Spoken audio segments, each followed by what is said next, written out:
جانوروں میں کیوں کتا ہی جنت میں جائے گا؟ جب شیطان کو حضرت آدم علیہ السلام کو سجدہ کرنے کا حکم دیا گیا تو اس نے حضرت آدم علیہ السلام پر حقارت سے تھوک دیا تھا۔ شیطان کا تھوک حضرت آدم علیہ السلام کے پیٹ پر گرا تھا اور اس کے بعد اللہ تعالیٰ نے حضرت جبرائیل علیہ السلام کو تھوک والی جگہ سے مٹی نکالنے کا حکم دے دیا تھا۔ اللہ تعالیٰ نے اس مٹی سے کتے کو بسم اللہ الرحمن الرحیم ناظرین، کہا جاتا ہے کہ کتے کی پیدائش حضرت آدم علیہ السلام کے پتلے کی مٹی سے کی گئی، جبکہ کچھ روایات میں کہا گیا ہے کہ کتے کی پیدائش حضرت آدم علیہ السلام کی تخلیق کے فوراً بعد ہوئی ہے۔ بلکہ اکثر ہمیں یہ بھی سننے کو ملتا ہے کہ جس گھر میں کتے ہوں وہاں رحمت کا فرشتہ داخل نہیں ہوتا۔ لیکن ناظرین، کتے کا ذکر مقدس کتاب قرآن پاک میں بھی آیا ہے اور کہا جاتا ہے کہ دنیا کا واحد جانور جو جنت میں جائے گا وہ جانور کتا ہی ہوگا۔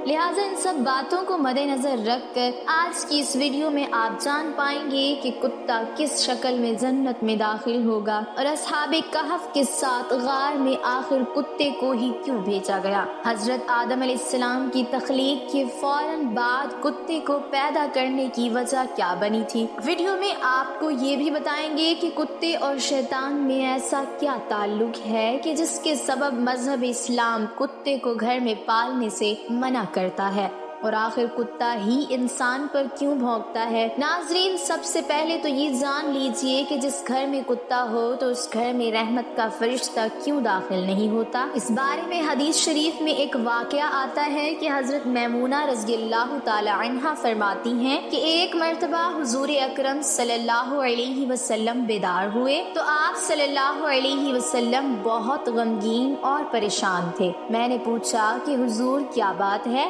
آج آپ کی کیفیت بدلی ہے؟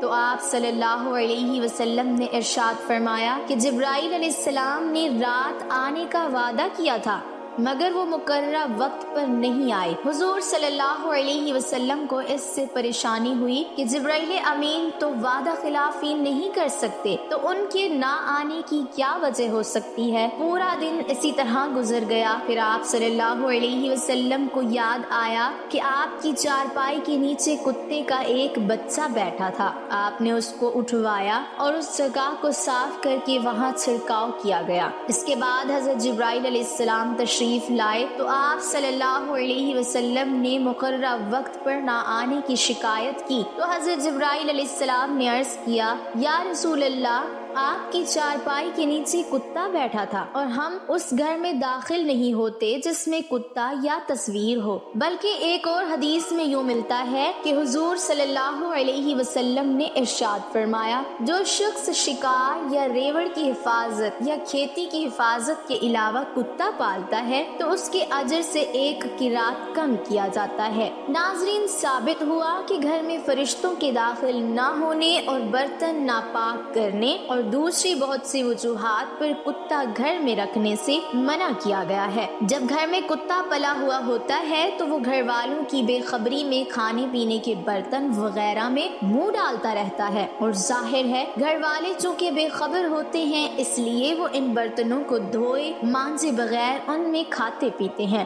لیکن مذہب اسلام نے صرف 3 صورتوں میں کتا رکھنے کی اجازت دی ہے، یعنی شکار، کھیتی باڑی یا مویشیوں کے لیے کتا پالا جا سکتا ہے۔ ناظرین، کتے کی پیدائش کے متعلق یہ بھی جان لیجئے کہ مذاہب کی قدیم کتابوں میں لکھا ہے کہ ابلیس یعنی شیطان جن تھا اور اللہ تعالیٰ نے اس کی عبادات کے باعث اسے فرشتوں میں شامل کر لیا تھا اور اسے ان کا سردار بنا دیا تھا۔ اس کے بعد اس کی ریاضت کا سلسلہ جاری رہا۔ اس کائنات کا کوئی ایسا چپا یا کوئی ایسا ٹکڑا نہیں تھا جس پر ابلیس نے سجدہ نہ کیا ہو۔ یہ ان سجدوں، ان ریاضتوں، ان عبادات کا نتیجہ تھا کہ اللہ تعالیٰ نے ابلیس کو فرشتوں کا سردار بنایا۔ لیکن پھر شیطان غرور کا شکار ہو گیا۔ اس نے مٹی کے پتلے یعنی حضرت آدم علیہ السلام کو سجدہ کرنے سے انکار کر دیا۔ جب اللہ تعالیٰ نے آدم علیہ السلام کو بنایا، مٹی سے بنایا، تو سب کو کہا کہ ان کو سجدہ کیا جائے، لیکن ابلیس کے اندر ایک غرور تھا۔ اس نے کہا کہ میں آگ سے بنا ہوں، یہ مٹی سے بنا ہے، میں اسے کیوں سجدہ کروں؟ اس نے سجدہ کرنے سے انکار کر دیا۔ اور یہاں سے خیر اور شر کی طاقتوں کے درمیان جنگ کا آغاز ہو گیا۔ قدیم صحائف نے لکھا ہے کہ جب شیطان کو حضرت آدم علیہ السلام کو سجدہ کرنے کا حکم دیا گیا تو اس نے حضرت آدم علیہ السلام پر حقارت سے تھوک دیا تھا۔ شیطان کا تھوک حضرت آدم علیہ السلام کے پیٹ پر گرا تھا اور اس کے بعد اللہ تعالیٰ نے حضرت جبرائیل علیہ السلام کو تھوک والی جگہ سے مٹی نکالنے کا حکم دے دیا تھا۔ حضرت جبرائیل علیہ السلام نے یہ مٹی نکالی تو حضرت آدم علیہ السلام کے پیٹ پر ایک چھوٹا سا سوراخ بن گیا۔ یہ سوراخ ناف کی شکل میں آج بھی ہمارے پیٹ پر موجود ہے۔ اللہ تعالیٰ نے اس ناف کی مٹی سے جس پر شیطان نے تھوکا تھا اسے کتے کو بنایا تھا۔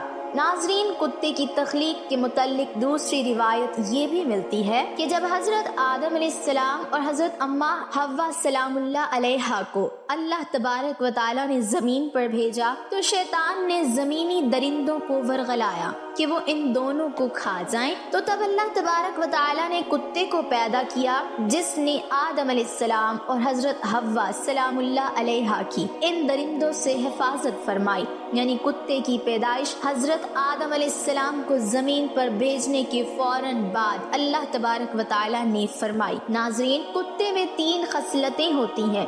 یہ انسان سے محبت کرتا ہے۔ کتا انسان سے محبت کیوں کرتا ہے وہ بھی اس ویڈیو میں ہم آپ کو بتاتے ہیں، کیونکہ انسان بھی مٹی سے بنا ہوا ایک پتلا ہے اور کتا بھی مٹی سے بنا ہے، اس لیے کتا انسان سے محبت کرتا ہے۔ کتے کے بارے میں اگر آپ کو یہ بتایا جائے کہ یہ رات کو کیوں جاگتا ہے، اس کی وجہ یہ ہے کہ مٹی کو حضرت جبرائیل علیہ السلام کے ہاتھ لگے تھے۔ اور ہاں، کتا انسان پر بھونکتا ہے۔ یہ انسان پر کیوں بھونکتا ہے؟ اس کی وجہ یہ ہے کہ اس کی مٹی میں شیطان کا تھوک شامل ہے، اور کتا دنیا کی واحد مخلوق ہے جو شیطان کو دیکھ سکتی ہے۔ شاید یہی وجہ ہے کہ رات کے اندھیرے میں کب شیطانوں کے قافلے آسمانوں سے اترتے ہیں تو کتے اوپر دیکھ کر ایک خوفناک آواز نکالتے ہیں۔ ناظرین، غیر مسلم اقوام خاص کر یورپ میں تو اب کتے کو گھر کا ایک فرد سمجھا جاتا ہے۔ جن خواتین نے یہاں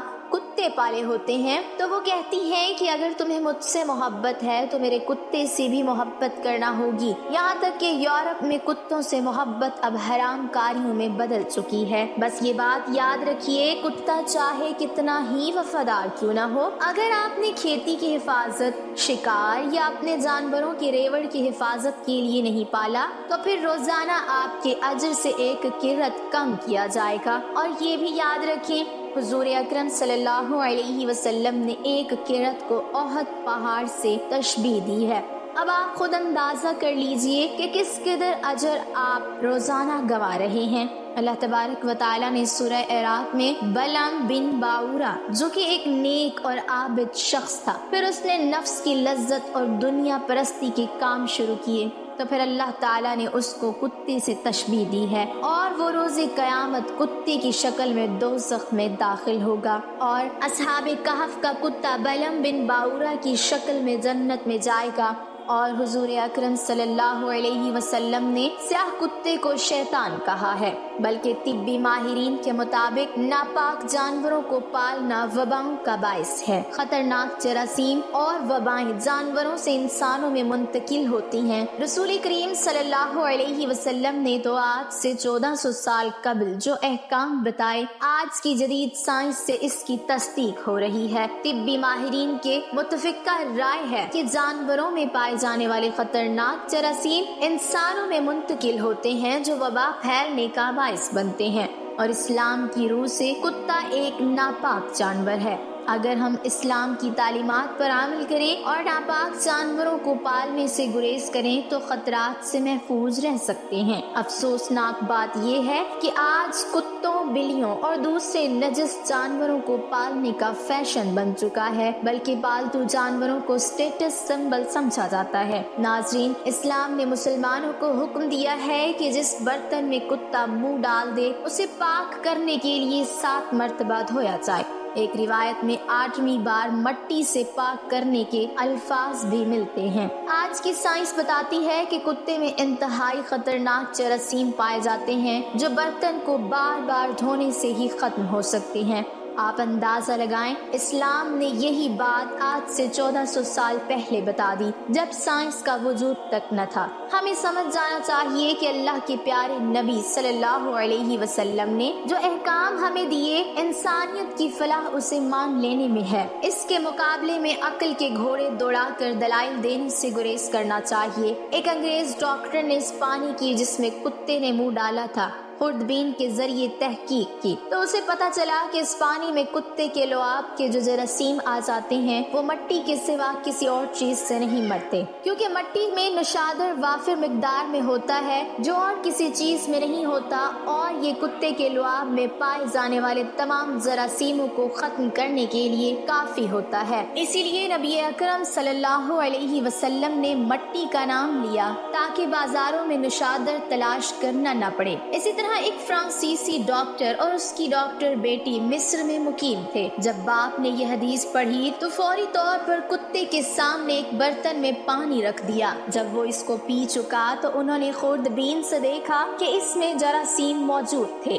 پانی گرا کر کئی بار دھویا گیا مگر ہر بار جراثیم برتن میں موجود تھے۔ جب مٹی سے مانجا گیا اور پھر دھو کر خوردبین میں چیک کیا تو جراثیم نہ صرف بالکل ختم ہو گئے تھے بلکہ برتن بھی کلی طور پر پاک و صاف ہو گیا تھا۔ اس پر دونوں باپ بیٹی مسلمان ہو گئے۔ ناظرین، قرآن پاک میں اصحاب کہف کا تذکرہ ملتا ہے جہاں ان کے کتے کا ذکر آیا ہے۔ وہاں امام قرطبی نے لکھا ہے کہ اس شریعت میں کتے پالنے کی اجازت ہوگی، اس لیے انہوں نے کتا ساتھ لیا ہوگا یا کسی کی بکریوں کی حفاظت کے لیے تھا۔ اور فروعی احکام میں ایسا ہوتا رہتا ہے کہ مختلف شریعتوں میں فروعی احکام مختلف دیے گئے۔ بہرحال اصحاب کہف کے واقعے سے کتے کو پالنے کے جواز پر استدلال کرنا درست نہ ہوگا۔ اسی طرح مفسرین کرام نے جہاں اصحاب کہف کا ذکر کیا ہے تو وہاں اس بات کی بھی وضاحت فرمائی ہے کہ اصحاب کہف کا کتا صلح کے ساتھ رہا۔ اس کی برکت سے اللہ پاک نے قرآن مجید میں اس کا ذکر فرما دیا۔ یہ اس کتے کی جزوی فضیلت تھی۔ اصحاب کہف کے کتے سے متعلقاً کتے کی فضیلت پر استدلال کرنا درست نہیں۔ ناظرین، یہاں قابل غور بات یہ ہے کہ اللہ تعالیٰ اور اس کے رسول کریم صلی اللہ علیہ وسلم نے انسانوں کے لیے جو احکام بنائے ہیں وہ ہر لحاظ سے انسانوں کے لیے مفید ہے۔ ایک مسلمان کے لیے یہ بات کافی ہونی چاہیے کہ اللہ تعالیٰ نے اس کام سے رکنے کا حکم دیا ہے، کیونکہ ایک مومن کی شان یہ ہے کہ اللہ تعالیٰ کے نبی صلی اللہ علیہ وسلم نے جس کام کے کرنے کا حکم دیا ہے وہ کرے اور جس کام سے منع کیا ہے اس سے رک جائے۔ اس کا نام اطاعت ہے اور اس سے انحراف نافرمانی کہلاتا ہے۔ اگر ہم عقل اور محض شوق کی بنیاد پر وہ کام کرنا شروع کر دیں گے جس سے منع کیا گیا ہے تو اس کا نتیجہ سوائے نقصان کے کچھ نہیں ہوگا۔ اللہ تبارک و تعالیٰ سے دعا ہے کہ اللہ تعالیٰ ہمیں حضور نبی کریم صلی اللہ علیہ وسلم کے بتائے ہوئے طریقے کے مطابق زندگی گزارنے کی توفیق عطا فرمائے، اور اللہ تعالیٰ ہمیں پاک صاف رہنے والا بنائے، اور اللہ تعالیٰ ہمیں ناپاکی اور گندگی سے محفوظ رکھے۔ آمین یا رب العالمین۔ ناظرین، کمنٹ باکس میں اللہ تعالیٰ کے 99 ناموں میں سے ایک نام ضرور ٹائپ کریں۔